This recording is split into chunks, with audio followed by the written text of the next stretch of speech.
Welcome to back to Money Talks. I'm definitely glad you guys took a moment to watch this video. And in this video, I'm gonna walk you through what do you do first, what bills do you take care of first, and stick with me to the end because maybe there's some extra money you can invest in, and I'll talk a little bit about my investment strategy. But first, if this is your first time here on the channel, go ahead and subscribe, hit that subscribe button, as well as give this video a thumbs up to let me know that you like this content and other content. And if you can, leave me a comment. I definitely will do my best to respond to all comments. So, in this time of uncertainty, it's so hard to think what do I actually do first with my money? What is going to be most important? And I'm going to talk a little bit about what can you do first, and also are there some actual opportunities in your budget to where you can basically move some things around. In my last video, I kind of discussed the opportunities that you may have with the zero interest rate margin. So definitely check out that video if you haven't done it already. So like everything and like every other opportunity I've had to speak with you all, the first thing I want you to do is do the best you can to get yourself in a calm state. If you can get yourself in a calm state, it will make decisions seem a lot simpler, and it will also show you all the options that you have because you won't be frantically moving about and you won't make a bad decision. And in this kind of volatile market and limited resource type scenario, for some of you, each decision does actually matter.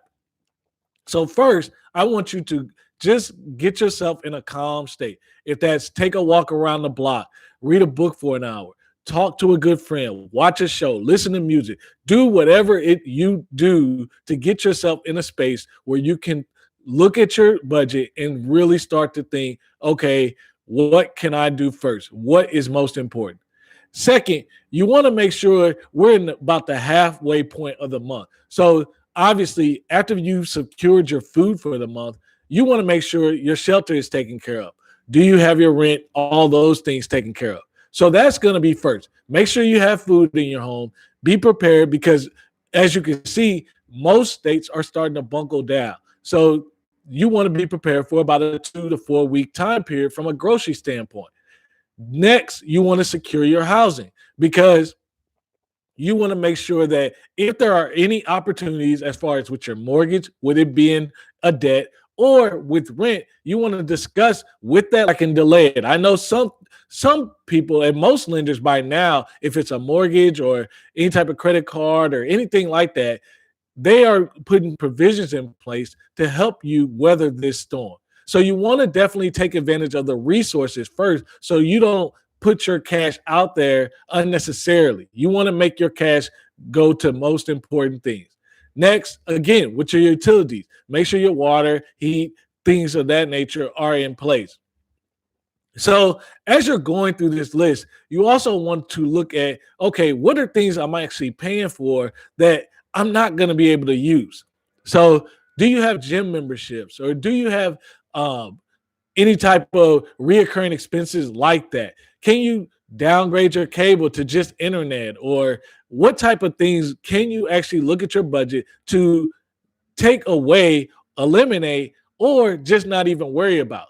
But not just disrupting a budget. If you have an emergency fund and you have everything in place, you may look at those expenses as, hey, I'm not going to be using these for the next few weeks. So can I get a prorated amount? And that can actually in turn be more money for you to actually invest in or just to have cash on hand for you to take care of the necessities, food, maybe diapers if you have kids, formula, things of that nature.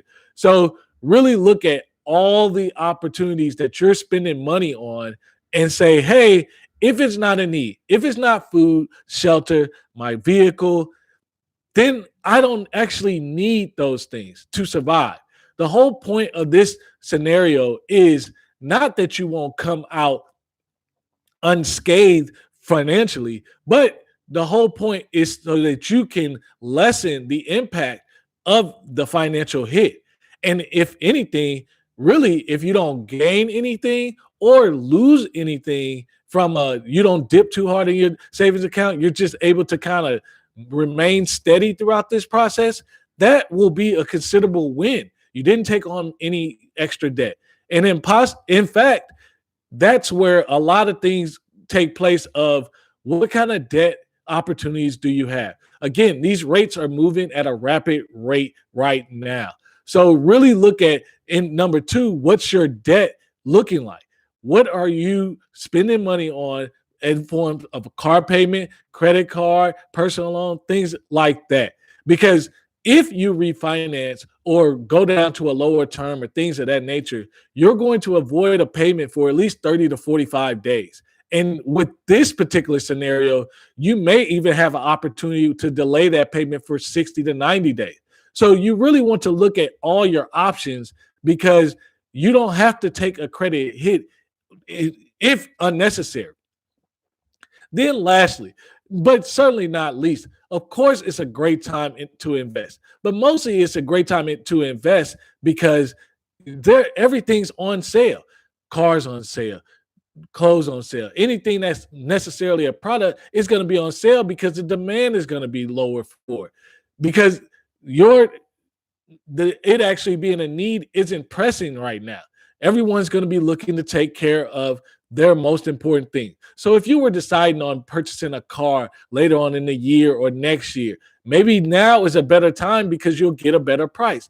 Or if you were purchasing a home, maybe now, because most people are just trying to keep their lives stable, maybe now you can actually get a discounted rate on that price, as well as the rate for those items. But more importantly, you want to look at, okay, if I'm going to be investing, you really have to use some caution and really have to put together a plan that, okay, this is how I'm going to invest. Because to be honest, if you haven't been investing all this time, there's a reason why. Maybe it's fear.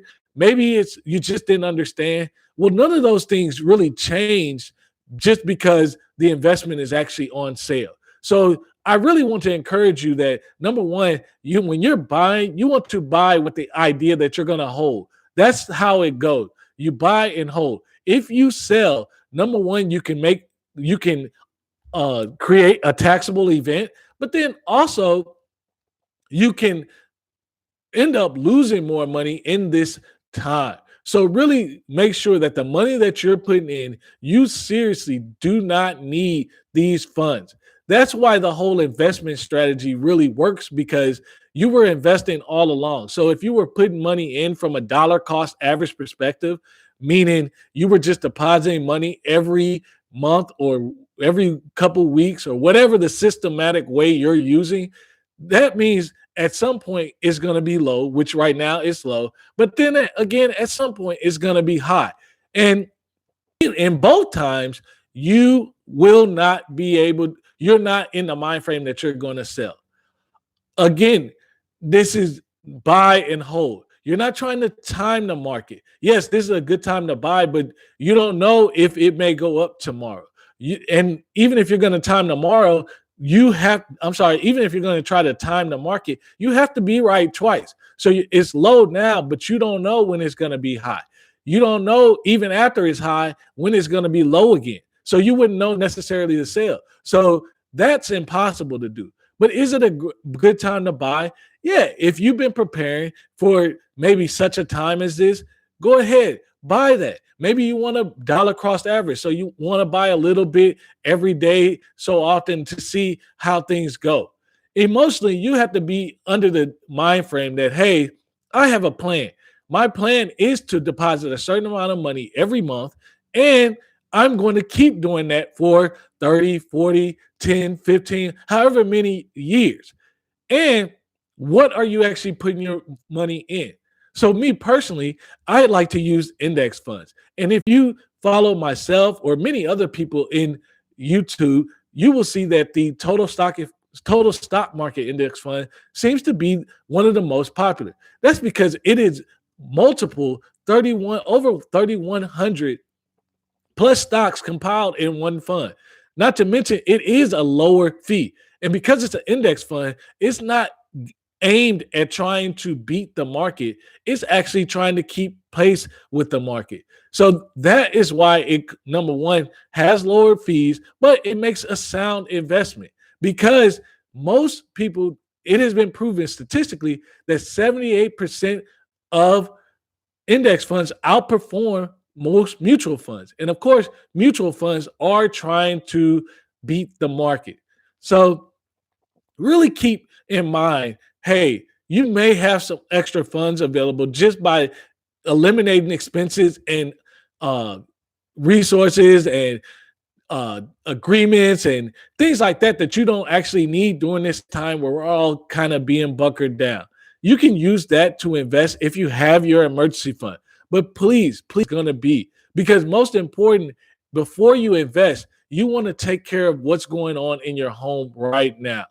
I will encourage you that I will do my best to upload what's great information that I think will be helpful as you start to make decisions.